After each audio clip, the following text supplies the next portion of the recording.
अवैधानिक तरीके से बसे लोगों पर अब एक्शन लिया गया है। विदेश और अन्य राज्यों से आकर रह रहे लोगों से पूछताछ की जा रही है।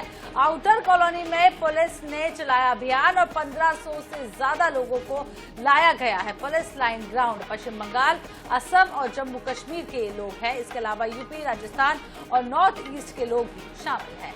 तो बिना सूचना दिए निवासरत थे ये सारे लोग। बीएसयूपी कॉलोनी सहित कई मोहल्लों में जांच की जा रही है। सभी की पहचान और शिनाख्त भी की जा रही है। तो अवैधानिक तरीके से बसे लोगों पर अब राजधानी रायपुर में एक्शन लिया गया है। विदेश और अन्य राज्यों से आकर ये लोग रह रहे थे, जिनसे पूछताछ की जा रही है।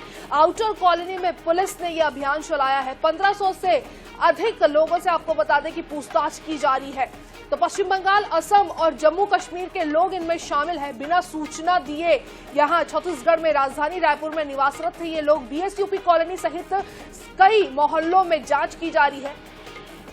तो अवैधानिक तरीके से बसे लोगों पर अब पुलिस का एक्शन है। विदेश और अन्य राज्यों से आकर लोग यहां रह रहे थे और अवैधानिक तरीके से रहते। पुलिस लगातार पूछताछ कर रही है और 1500 लोगों को लाया गया है पुलिस लाइन ग्राउंड और जिनसे पूछताछ की जा रही है। तस्वीरें भी आप देख रहे हैं। पश्चिम बंगाल, असम, जम्मू कश्मीर से लोग आए हैं। इसके अलावा बिना सूचना के ये सभी निवासरत थे, जिसके बाद अब बड़ी कार्रवाई करते हुए 1500 लोगों से पूछताछ की जा रही है।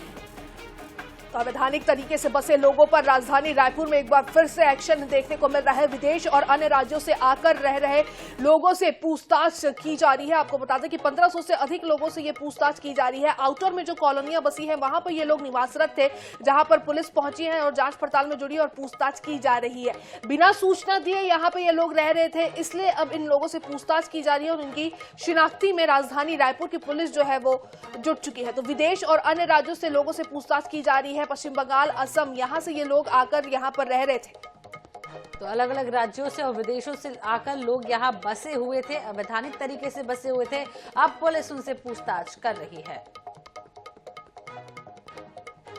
तो इसी खबर पर विस्तार से जानकारी के लिए हमारे साथ संवाददाता मनोज नायक जुड़ गए हैं। मनोज, अवैधानिक तरीके से 1500 लोग यहां रह रहे थे, पूछताछ की जा रही है, क्या कुछ पूरी जानकारी, कहां से ये लोग आए और कब से रह रहे हैं?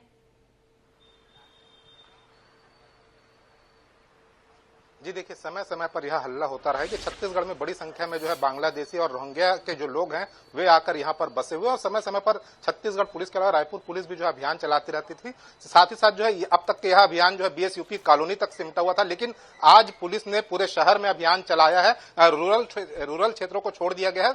सिर्फ शहर के जितने वार्ड, मोहल्ले, कॉलोनी है वहां पर अभियान चलाया गया और ऐसे लोगों की शिनाख्ती की गई है जो अन्य राज्यों से हैं या बाहरी देश के भी हो सकते हैं। ऐसे लोगों के खिलाफ अभियान चलाया गया और 1500 से अधिक लोगों को यहां पर पुलिस परेड ग्राउंड में लाया गया। आप देख सकते हैं इन लोगों ने अपने यहां रहने की सूचना जो है स्थानीय थाना पुलिस को नहीं दी थी। इसके आधार पर जो है इन्हें यहां पर लाया गया। इनसे पूछताछ की जा रही है कि ये मूल रूप से कहां के रहने वाले हैं, किस काम से आए हैं, कब से निवासरत है, यहाँ पर उनके कौन से रिश्तेदार हैं, ये तमाम विषय हैं। क्योंकि आने वाले दिनों में छत्तीसगढ़ में नगरीय निकाय चुनाव है, पंचायत चुनाव है और चुनाव के दौरान किसी प्रकार की कोई अशांति ना फैले, ये तमाम विषय जो है पुलिस के संज्ञान में भी है। और इसी के आधार पर जो है एक बड़ा अभियान जो है आज रायपुर पुलिस ने सुबह 3 बजे से चलाया हुआ था और सभी जो शहर के थाना क्षेत्र है वहां पर अभियान चलाया गया था। आप देख सकते हैं बड़ी संख्या में जो है यहाँ पर इन लोगों को लाया गया। इसमें कुछ महिलाएं भी शामिल है। वे किस काम से यहाँ पर आए थे, किस पर्पज से आए थे, ये तमाम विषय उनसे जानकारी मांगी जाएगी, उनके पहचान पत्र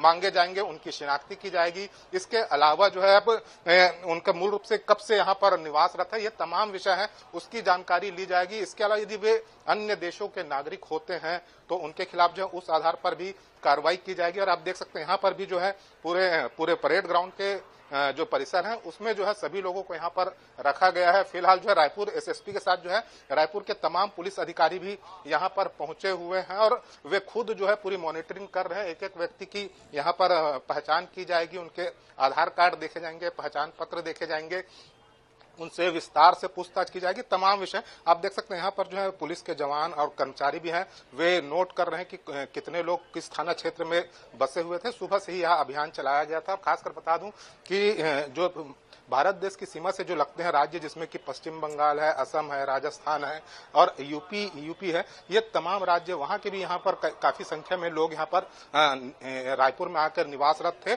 और इन्होंने अपनी सूचना जो है नहीं दी थी। कुछ लोग जो है काम के सिलसिले में भी आए हुए थे। तो ये तमाम विषय है, हम कुछ लोगों से बात करने की भी कोशिश कर लेते हैं। खासकर जो है यहाँ पर आप देख सकते हैं बड़ी संख्या में जो लोग बैठे हुए अपनी बारी का इंतजार कर रहे हैं। क्या नाम है आपका? असगर मल्लिक। कहाँ के रहने वाले हैं? कलकत्ता वाला। कब से है रायपुर में? यार 24-25 साल है।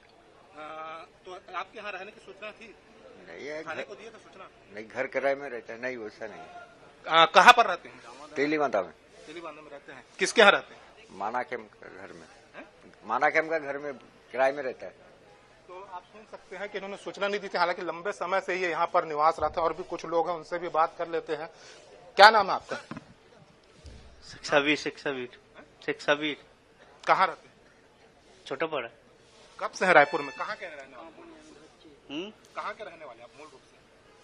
इधर रायपुर में कब से? वो 9 साल हो गए। तो यहाँ सूचना दिए थे पुलिस को? आप रह रहे हैं 9 साल से? नहीं। रहने वाले कहाँ के हैं मूल रूप से? कहाँ का नेटिव पैलेस है? कौन से राज्य के रहने वाले? वेस्ट बंगाल। आप सुन सकते हैं कि 9 साल से यहाँ पर निवासरत रहे, लेकिन उन्होंने इसकी सूचना नहीं दी थी। और भी कुछ लोग हैं। कहाँ के रहने वाले भाई साहब? कलकत्ता। कलकत्ता के। कब से है रायपुर में?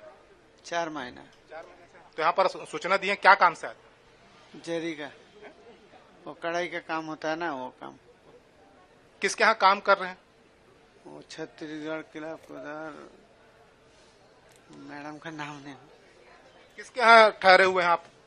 छोटा पड़ा। किसका मकान? किसका है? बोलो ना। तो आप दिए सूचना पुलिस को? पहले दिया हूँ। हम लोग तो यहाँ 20 साल से हैं। तो ये भाई साहब का भी सूचना दिए होंगे? ये भाई साहब तो अभी आया है, इसका भी दिया नहीं होगा शायद। समझ सकते हैं कुछ लोग जो है काफी वर्षों से यहाँ पर हैं, लेकिन उन्होंने सूचना नहीं दी है। कुछ लोग जो है अभी अभी आए हुए हैं और फिलहाल जो है सबकी यहाँ पर परेड भी की जा रही है। और अभी हमारे साथ पश्चिम के जो एडिशनल एसपी, हम सीधे उनसे भी बात कर लेते हैं। सर, काफी संख्या में लोग लाए गए हैं, आज अभियान भी चलाया गया है, बता दें। हाँ, ये वे लोग हैं जिनका बिना सूचना के यहाँ रह रहे थे, जिनके द्वारा थानों में अपने किराएदार या फिर कहाँ से काम करने आए हैं उसकी सूचना नहीं दी गई है। इसके साथ साथ कुछ ऐसे भी लोग होंगे जो बिना वैध दस्तावेज के यहाँ होंगे। इसके अलावा कुछ संदिग्ध व्यक्ति भी हो सकते हैं, उसकी यहाँ तस्दीक कराई जा रही है। और यदि ये कुछ गलत धंधे में लिप्त पाए जाते हैं उनको कार्रवाई भी की जाएगी। कुछ लोगों की शिनाख्ती हुई है बांग्लादेशी या रोहिंग्या के रूप में? अभी शिनाख्ती चल रही है। कितने लोगों को लाया गया है? और लगभग 2000 प्लस संख्या हो जाएगी। क्या ये भी आशंका है कि चुनाव में गड़बड़ियां हो सकती है, बाहर के लोग हों? इस मुद्दे पर भी और इस आशा हिसाब से भी जांच की जा रही है, क्योंकि आगामी चुनाव भी है, तो इस और भी ध्यान दिया जा रहा है। तो निश्चित रूप से पुलिस जो है हर पहलू की जांच कर रही है। और आप देख सकते हैं कि यहाँ पर जो परेड की जो कार्रवाई है वह चल रही है, शिनाख्ती की जो कार्रवाई है वह चल रही है। और लगातार जो है पुलिस के तमाम अधिकारी हैं जिले के, लगातार वे पुलिस यहाँ पूछताछ कर रही है, कार्रवाई चल रही है। और देखना होगा कितने लोग यहाँ के निवासरत हैं, किनके पास कार्ड पाए जाते हैं, आधार कार्ड, और पूरी जानकारी मिलती है। बहुत बहुत शुक्रिया मनोज, तमाम जानकारी देने के लिए।